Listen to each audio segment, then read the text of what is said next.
तो इस वक्त एक और ब्रेकिंग खबर यह आ रही है कि रूसी सेना कीव में तेजी से आगे बढ़ रही है।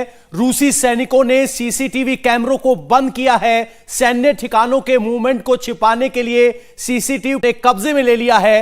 रूसी सेना आगे बढ़ रही है और सारे सीसीटीवी कैमरे बंद कर दिए गए हैं। तो आप देख सकते हैं कीव का जो सिक्योरिटी अपरेटस है वो इस वक्त रूस के कब्जे में है। यानी जो लॉजिस्टिक्स मूव करते हुए दिखे थे अब वो आपको एक्शन में दिखाई देंगे, क्योंकि इंफॉर्मेशन पर कंट्रोल सबसे पहली बात है जिसको अचीव करने के लिए रूस ने फिलहाल सिक्योरिटी सेटअप को अपने कब्जे में ले लिया। इसका मतलब एडमिनिस्ट्रेशन अगल में दिखाई देंगे, क्योंकि इंफॉर्मेशन पर कंट्रोल सबसे पहले है। हाल सिक्योरिटी सेटअप को अपने कब्जे में ले लिया। इसका मतलब एडमिनिस्ट्रेशन अगला निशाना होगा रूस की सेना का, जहां वो एडमिनिस्ट्रेटिवली कीव पर कब्जा कर सके। पवन, इससे पहले एक खबर आई थी कि रूसी सेना ने और यूक्रेन की सेना और सरकार ने अपनी जनता से यह अपील की है कि वो जहां जहां भी रूसी फौज का मूवमेंट देखें उसे रिपोर्ट करें और इन वीडियोस भेजें उसके। और ये सीसीटीवी कैमरे भी कोई तो मॉनिटर कर रहा होगा और इसे देखकर वो बता भी रहा होगा, और इसीलिए जहां जहां से रूसी फौज आगे बढ़ रही है वो ये सीसीटीवी कैमरे जहां जहां भी हैं उनके रास्ते में उन्हें बंद कराती जा रही है, उन्हें कैप्चर करती जा रही है। ये एक और खबर हमें मिल रही है और ये सब कुछ कीव के इर्द गिर्द हो रहा है। पहले अब से लगभग 1-1.5 घंटा पहले यह खबर यूक्रेन की सेना के हवाले से आई थी कि 5 किलोमीटर के दायरे में पहुंच चुकी है कीव के रूस की सेना, और अब वो और क्लोज इन कर रही है। और ये तस्वीरें बताती हैं कि किस तरह से एक इलाके में कई इलाकों आप जो यहां पर सीसीटीवी कैमरे देख रहे हैं इसमें से आपको कई सारे गाड़ियां पास होते नजर आएंगी, जिसमें रशियन ट्रूप्स भी नजर आ रहे हैं जो यहां से पास कर रही हैं। और यही वजह है कि ये तस्वीरें जो आ रही हैं इनको जब आगे दिया जाता है तो उनको लोकेशन पता होता है और उन लोकेशन को भेजा जा रहा है जहां से यूक्रेन की सेना स्ट्राइक कर सकती है। और यही वजह है कि जो ये सीसीटीवी की हम बात कर रहे हैं कि सीसीटीवी कैमराज और जहां से इंफॉर्मेशन जा सकता है उनको रोका जा रहा है, उस पर कब्जा किया जा रहा है। उसमें देख सकते हैं कि अलग अलग जगह नाम लिखा हुआ है, कौन कौन से इलाके हैं जहां पर ये सीसीटीवी मौजूद है। कीव में हम कह सकते हैं कि फिलहाल जो हालात हैं वो पूरी तरह से धीरे धीरे रशिया के कब्जे में आ रहे हैं। और बड़ी बात यह है कि आपसे थोड़ी देर बाद जब यूनाइटेड नेशन सिक्योरिटी काउंसिल में बातचीत होगी तब क्या मुद्दा होगा और क्या तब तक कीव यूक्रेन के कब्जे में रहेगा या कि तब तक ये किसी और के हाथ में जा चुका होगा। घिर चुके यूक्रेन को लेकर बड़ी खबरें इस वक्त जहां कीव से आ रही हैं वहीं खार्कोव को लेकर भी बड़ी खबरें आ रही हैं। और जैसा कि अमित भी इस बार बता रहे हैं कि हालात जिस तरीके से अभी तक सीसीटीवी फुटेज के अंदर भी नजर आ रहे थे, उसके बाद अब ये साफ हो चुका है कि ये पूरा इलाका कब्जे में आ चुका है। हालांकि यहाँ अगर आप मूवमेंट देखेंगे तो ज्यादा मूवमेंट इन एरियाज में नजर नहीं आ रही है। ये जो 9 सीसीटीवी फुटेज हमारे सामने है उसमें से अगर आप दूसरी तस्वीर देखें वहां एक रोड ट्रैक है और वहां पर हम देख रहे हैं कुछ मूवमेंट जरूर नजर आ रही हैं। इन तस्वीरों में सबसे बड़ी बात यह है कि चूंकि ये तस्वीरें अब रूस के एडमिनिस्ट्रेशन की तरफ से आ रही हैं, तो जो नीट एंड क्लीन तस्वीरें हैं वही हमको दिख पा रही हैं। जहां एक्शन जारी है या जहां फोर्स की मूवमेंट है, कम से कम रूस वो तस्वीरें पब्लिकली नहीं करना चाहेगा। तो आप समझ सकते हैं इंफॉर्मेशन वॉरफेयर में अगर इंफॉर्मेशन पर रूस का कंट्रोल हो गया है तो अब वक्त गिनना है कि कितना वक्त लगेगा बाकी एडमिनिस्ट्रेटिव कंट्रोल हासिल करने में, इंफॉर्मेशन कंट्रोल हासिल करने। एक खबर मैं आपको देना चाहता हूं व्यूअर्स को भी कि ये कीव इंडिपेंडेंट से जुड़े एक वॉर कॉरेस्पॉन्डेंट हैं, वो लगातार ट्विटर के जरिए अपडेट दे रहे हैं।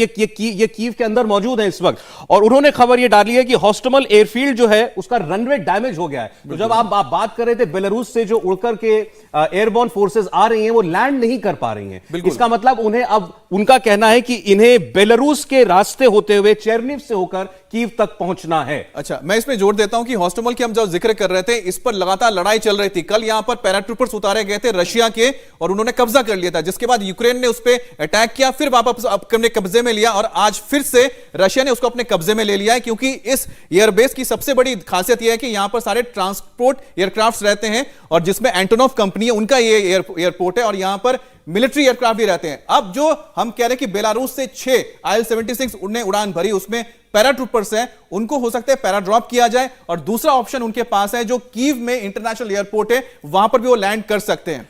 जैसे कि किसी भी राजधानी के आसपास के जितने भी मिलिट्री या कहीं की एयरफोर्स की एयर स्ट्रिप्स होती हैं उनका प्राइमरी टारगेट होता है एक एयर सर्विलेंस या एयर कवर देना। और वहां पर अगर यूक्रेन पीछे हटा है और रूस का कब्जा हुआ है तो एयर कवर या कहें कि जो एक शील्ड थी वो भी खत्म हुई है। तो अब पैराट्रूपर्स के लिए ड्रॉप करना ट्रूप्स को वो आसान होगा, क्योंकि अभी तक कल तक ये यूक्रेन साबित करने में कामयाब रहा था कि कम से कम कीव पर एयर सुपेरियोरिटी या कहें कि एयर कवर है उनके पास। लेकिन अब अगर एयर स्ट्रिप्स उनके कब्जे में नहीं है तो कम से कम जो बैलिस्टिक मिसाइल कवर होता है वो उनके पास नहीं है, वो खत्म हो गया। लेकिन सुबह जिस तरीके की खबरें आ रही थी अमित, जो अगर हम रोड एरियाज की बात करें तो यहां पर यूक्रेन ने कोशिश की थी, कुछ पुल को भी यहां पर पूरी तरह से उड़ा दिया गया था। अभी एक बड़ी खबर आ रही है कि एक अपार्टमेंट में जबरदस्त ब्लास्ट हुआ है। अभी अभी ये धमाका रजिस्टर हुआ है, ब्लास्ट में पूरा फ्लैट उड़ गया है। यानी जिस सिविलियन इलाके की हम बात कर रहे थे उसकी तस्वीरें हैं। कीव के सिविलियन इलाके में धमाका हुआ है और उसके बाद किस तरह का विध्वंस हुआ वो आपके स्क्रीन पर, घर की सभी बुरी स्थिति है और वो एकदम बिखरा हुआ। किसी भी फौज की, सेना की दावे कितने भी हो कि वो सिविलियंस को टारगेट नहीं करना चाहते, आम नागरिकों को कोई नुकसान नहीं पहुंचने देना चाहते, लेकिन जब आप रॉकेट्स दागते हैं, जब आप मिसाइल से हमला करते हैं, जब आप बॉम्बिंग करते हैं, तो कोई नहीं जानता कि उसमें कितने लोगों को नुकसान पहुंचेगा। ये सिविलियन इलाके की तस्वीर है आपके सामने, एक रिहायशी बिल्डिंग का फ्लैट है और ये जरूर किसी बॉम्बिंग की जद में आया है। और आप देखिए यहां क्या इसकी इलाके की क्या हालत हुई है, इस जगह की क्या हालत हुई है, इस जगह रहने वाले जो हैं उनकी हालत आप समझ सकते हैं। हालांकि इसी वजह से खास तौर पर शहरों में और कीव के अंदर शेल्टर्स में जाने के लिए ज्यादातर लोगों को कह दिया गया था, तो चाहे सबवे स्टेशन हो या और बेसमेंट के इलाके हों, वहां पर लोगों को जाने के लिए कहा गया है। और शायद आप जो बता रहे हैं कि जो लोगों को जाने के लिए कहा गया है, शायद यही वजह कि यहां पर शायद कैजुअलिटी ना हुई हो, लोग पहले निकल चुके हो सायरन बजने की वजह से, और शायद बाद में जब वो पहुंचे तब जाके इसको लेकर ये बयान यूक्रेन के गृह मंत्री एंटन गोरशेंको के मुताबिक ये कहा भी गया था कि अब रूसी सेना क्रूज और बैलिस्टिक मिसाइल से हमले बोल रही है, इसलिए ज्यादातर कीव शहर में जो रिहायशी इलाके हैं वो उनके टारगेट पर आ चुके हैं। और एक और बड़ी खबर, इस वक्त पूरी लड़ाई कीव पर चल रही है और अब रूस ने निर्णायक हमला शुरू कर दिया है। हालात यह है कि यूक्रेन की सेना आम लोगों को अब हथियार सौंप रही है, सांसदों को हथियार दिए जा रहे हैं। कीव में कई जगह छिप छिप कर लड़ाई जारी है, एक किस्म का गुरिल्ला युद्ध अब कीव में चल रहा है। क्या कीव पर कब्जा इतना आसान होगा? इतिहास क्या बताता है? रूस की तैयारी का इशारा क्या है? ये रिपोर्ट आपको दिखाते हैं तो आप बैटल ऑफ कीव यानी कीव को लेकर चल रहे युद्ध की पूरी परिस्थिति समझ पाएंगे।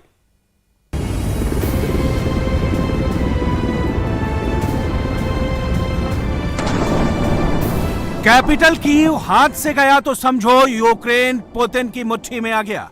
बस कुछ घंटे बचे हैं, यूक्रेन की राजधानी रूसी टैंकों से घिरी हुई है।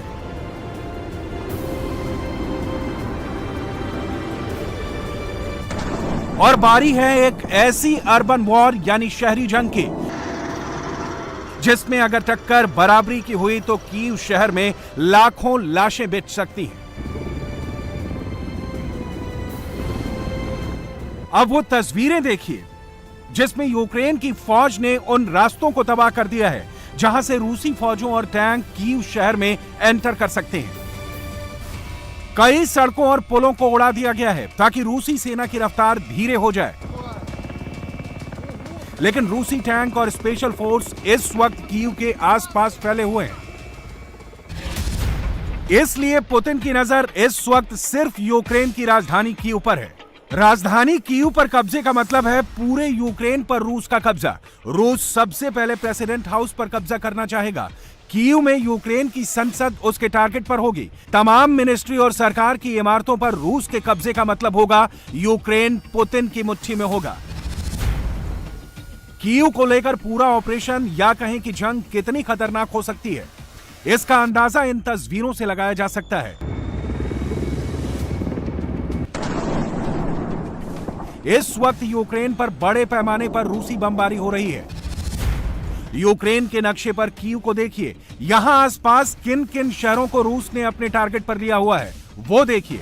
करीब 30 लाख की आबादी वाले इस शहर के आसपास इन लोकेशन पर रूस लगातार हमले कर रहा है। शहर से 20 किलोमीटर दूर एयरपोर्ट पर रूस पहले ही कब्जा कर चुका है। रूस की आर्टिलरी से कीव और आसपास तैनात यूक्रेन की फौज पर लगातार शेलिंग की जा रही है। रूसी टैंक कीव और उसके आसपास घूम रहे हैं और अलग अलग मोर्चों पर फाइनल असॉल्ट के लिए ऑर्डर का इंतजार कर रहे हैं। अब तक अमेरिका रूस की फौज को नहीं रोक पाया है। नाटो भी रूस के धमाकेदार युद्ध के आगे पूरी तरह बेबसी का एहसास कर रहा है पुतिन को कोई कंफ्यूजन नहीं है और उनका टारगेट इस वक्त यूक्रेन को घुटने के बल बैठने पर मजबूर कर देना है।